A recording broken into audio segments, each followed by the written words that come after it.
When you were a kid, what did you want to be when you grew up? Did it change? Most importantly, why?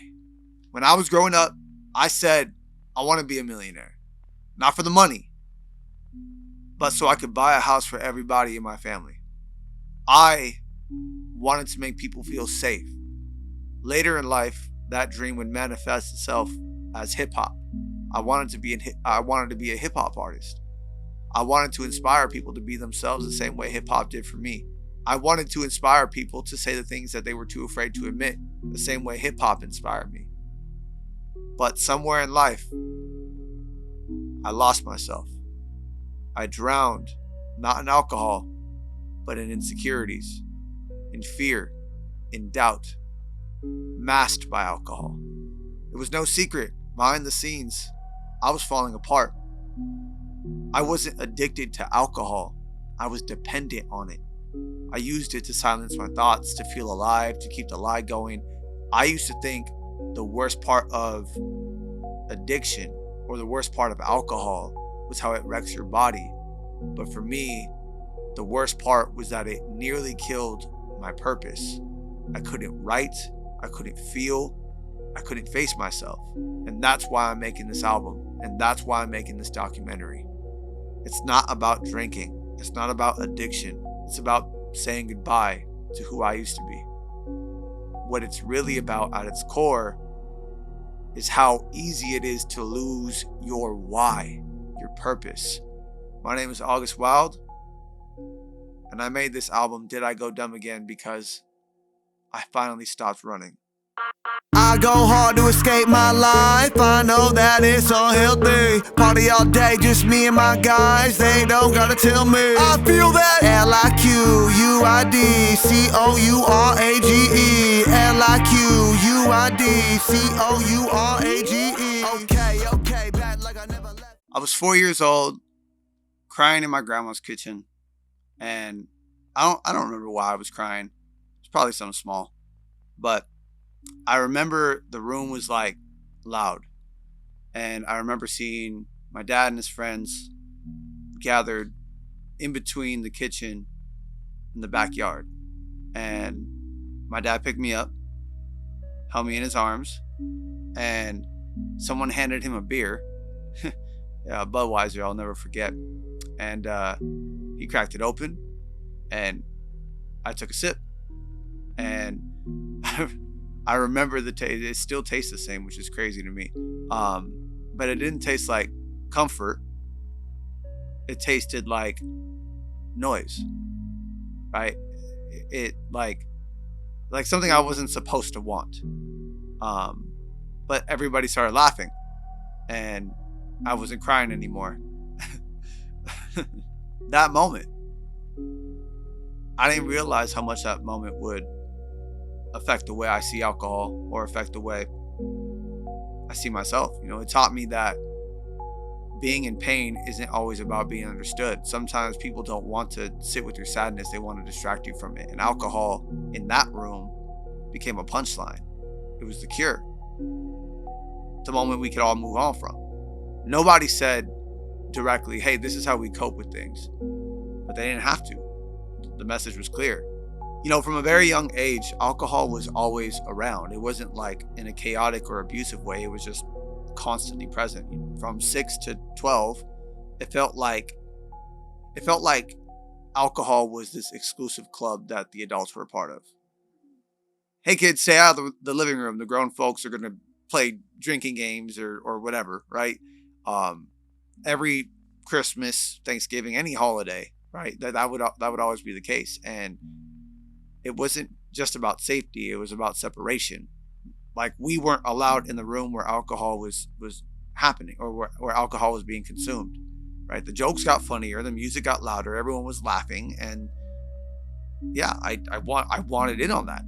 By 13, I started like sneaking sips of alcohol, right? Whether I was at a quince, a wedding, a holiday, a birthday party, anytime I had an opportunity to sneak a sip without somebody seeing me, that's what I did. My 18th birthday party that my dad threw for me in Gilroy was the first time I ever got drunk, and it didn't feel wrong. It felt like a moment, like we were bonding. And then at one point, I remember him saying, "You're a man now." And it had nothing to do with alcohol. It was because I turned 18, but it was almost like an initiation, if you think about it. It wasn't about getting wasted. It was about proving something, right? That I had crossed this invisible line into manhood, that I could finally sit at the table, that I finally belonged. Drinking didn't sneak into my life. It grew with me step by step, memory by memory, until it didn't feel like a decision at all. It felt like a tradition, and it felt like a tradition that I've been waiting my whole life to be a part of, to join, to contribute to. The concept for this album didn't start a couple months ago. It didn't start last year. It really started all the way back when I was 4 years old. In that kitchen, when I was crying, that first sip, the moment where I learned how to feel less, not by healing, but by numbing. Making this album wasn't about coming up with something new. It was about going back to the beginning and asking myself, is this really how I want to keep coping? Is this really the story I want to pass down? Is this cycle something that's worth continuing generation by generation? This isn't just an album to me. This is a cycle that I'm trying to break. If I'm gonna do Did I Go Dumb again, then the story I'm trying to tell is the whole cycle of drinking that I would go. But it has to, like I said, it has to have that fun feeling. It's gotta be like a dance record all throughout. Like it's 12 dance songs, but the words, the lyrics themselves have to be like kind of like dark and sad. I'm adding 6 more tracks. Where do I want to add these tracks? So let's start with the story. Feeling myself. At this point, I'm already drunk. This isn't like the cycle of drinking. The cycle of drinking is I would like wake up drunk. We'd find it like funny because he'd wake up and he'd be like, oh, I'm so hungover, like I need another shot or something like that. Like he'd wake up, take a shot and chase it with water. When you realize like he stayed up till 5, he woke up at 11 and he takes a shot, that's not like at the time he was like, you're a fucking animal. But now when you're looking at it, you're like, that's not healthy. Like there's something wrong. Feeling myself has got to be like either the party has started or it's more of like a day fade type of deal. The party is just getting started and the alcohol starts to hit me. Do your dance, body on mine. The song right now, I can give you what you want when you want it. One more drink is very, very straightforward. And then Did I Go Dumb? I woke up. The cycle is complete. This has got to be the outro. It's either like the outro or the intro, but it's the last track of the album. But it's asking the question like, did I do anything stupid last night? I used to ask that question a lot back in my drinking days, is I would wake up not remembering what the fuck happened, and I would say, bro, like, did I do anything stupid last night? So did I go dumb? He just do dumb things, or there'd also be things where he couldn't control that we would make fun of. So like he got super drunk on his birthday. We all do. We're on college too and in a frat, so it was even more than, it was excessive to a point where his eyes went like cross-eyed. So we called it Marco eyes, and then he'd get those every time he got drunk, and we're like, oh, something dumb's gonna happen. There's a thing called Marco eyes where his eyes would just be off the rails. He didn't know where he was. When Marco would drink way too much and he couldn't even look straight. Marco eyes were prolific in the sense where he was on the verge of like unconsciousness. You know, it started off as like, oh shit, it's kind of funny, and then it turned into, all right, now you're like falling on tables and stuff. Based on his personality, it's comedy. And then, you know, the people that actually give shit, they start realizing, okay, this is off. Remember, Did I Go Dumb again? The whole album that I'm dropping on the 7th anniversary of my sobriety. It's the desperation of an alcoholic, the cries for help, but they're drowned out in fucking slaps. Liquid Courage. Like, I mean, first of all, that's got to be a song title. I don't know if that's going to be like where that's going to fit, but it's got to be Liquid Courage. It's got to be one of them, because at a certain point, the alcohol, I mean, I don't think I have to explain Liquid Courage to anybody, but the alcohol would make me feel like I'm not the loser I carry myself around as. Not to be mean, but I guess he was, the comic relief. And that's kind of how people saw him, as like the jokester, the one who always had a joke. Yes, I did know that Marco struggled with self-acceptance, probably since the moment I met him as a kid, because like I said, he would joke a lot, but I knew it wasn't a joke. If music was the place where I kept my true identity, right, and my true worth, alcohol was the opposite. It was the place where all those ugly feelings and ugly thoughts I felt about myself. Once I got too drunk, all that shit started pouring out. But there is a sweet spot where the alcohol hits and I feel like can't nobody fuck with me, right? My greatest desire for Marco as his mentor was for him to overcome his demons. Because I knew those demons ran deep, and I knew those issues ran deep, and I wanted him to eventually realize he wasn't as bad of a person as he thought he was. If I was in Marco's shoes, it would be easy to be confident on, just being talented. Like, not many people can do the things that he's doing. It hurt me to kind of see someone struggle so much with self-acceptance when I wanted to just shake him and tell him that I love him and he's perfect. Even before that, we gotta talk about waking up drunk. I mean, did I go dumb? Is I don't remember going to bed. Oh no, I'm so drunk from the night before. But it's not like the verses don't talk about the mindset I have when I woke up drunk. I feel like in order to tell this story properly, I kind of have to make alcohol like almost like a woman. I have to make alcohol be represented by a girl that I'm in love with, infatuated with, my obsession, my dependency. There you go, dependency. That's what it is. Another thing that I think is missing from the first project is how I would come on too strong. I try to do it in one more drink, but I would come on too strong when I was drunk, right? I would tell a girl I think you're so beautiful. Let me take you on a date. Let me do all this. Just doing too much. You know what I'm saying? Thankfully, there's no stories where I've put my hands on somebody or any fucking crazy shit like that. But still, nobody wants a sloppy drunk dude hitting on them. That's just weird. So how about sloppy drunk dude coming on strong? Marco's known in college for his music and getting too drunk. In other people's perspectives, making a fool of himself. But it was always a mix of, all right, this guy's doing some funny shit. And then it was a mix of, all right, that was a little too far. We had things called formals where we invite girls to go on trips with us. He would invite a girl, the formal was at the end of the semester. He would invite girls in the beginning of the semester if he got drunk enough. And he's I'm taking her to formal. And I was dude, you're not even going to talk to her next week. What do you mean? It would be stuff of that nature. Or he'd just be belligerent and do dumb shit. I couldn't think of anything that Marco would do to somebody else that was cancel culture.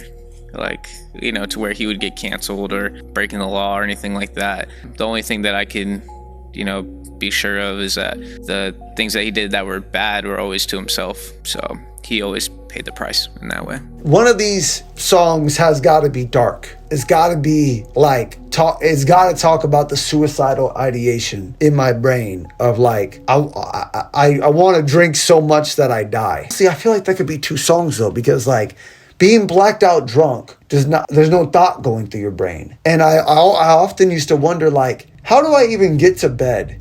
How do I even guide myself to bed if I'm this fucked up? So yeah, one song with the suicidal ideation and another one, suicidal ideation, and then another one is guiding myself when I'm blacked out drunk. I can't even spell guiding myself while blacked out. I don't even is blacked out the scientific term for that? I don't know, but whatever. All right, it might be or sound counterintuitive to how does that phrase go?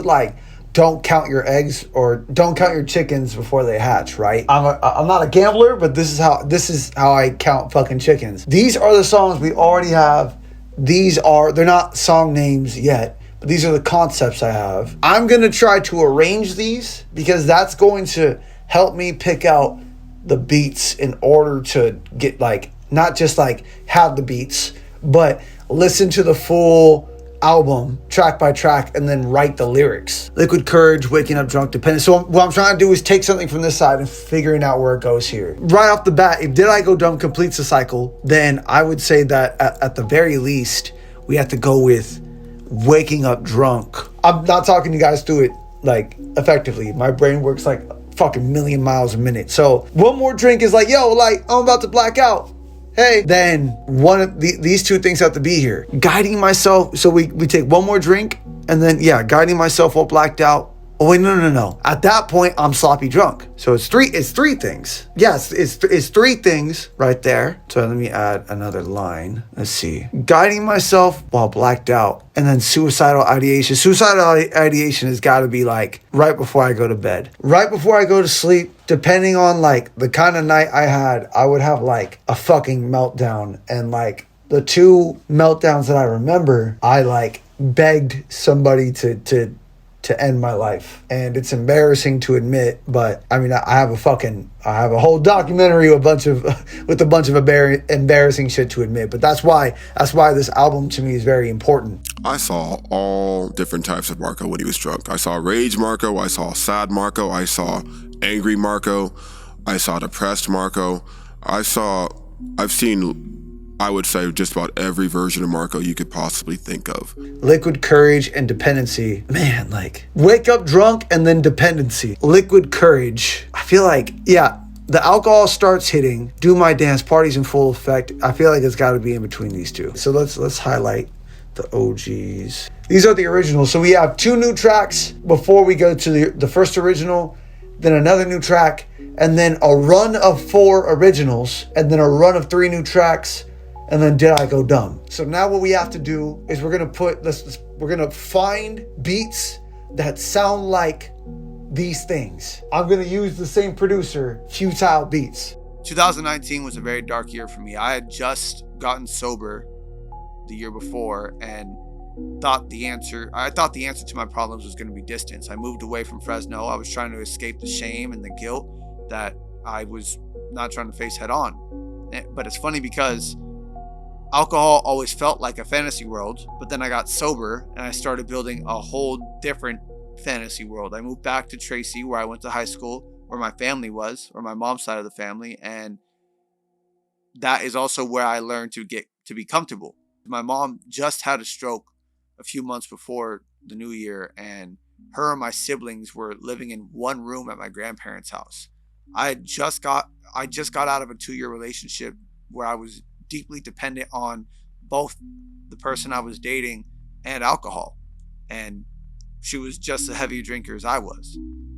I thought by moving closer to my family and to one of my closest friends back in Tracy, I thought by doing that everything would go back to normal. I'd finally be accepted and loved. But honestly, 2019, I had never felt more alone in my life.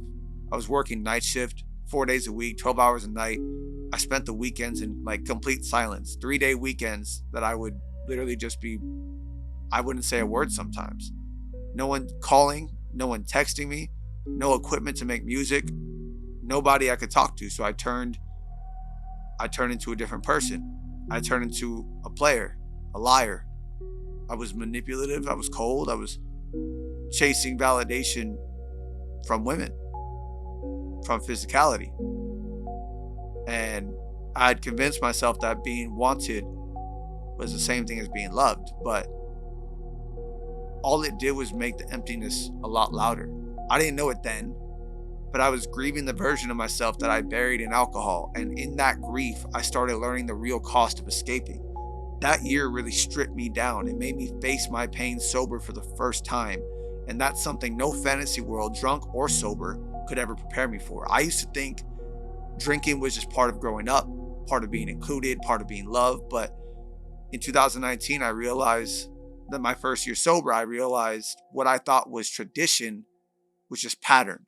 It was passed down like furniture that no one ever questions. I ran from Fresno thinking I was starting over, but I was still carrying the same script over and over, the same cycle, just a different vice. Still trying to numb the noise.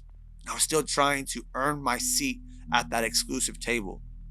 That year broke the fantasy. It forced me to sit with my loneliness instead of trying to drink through it.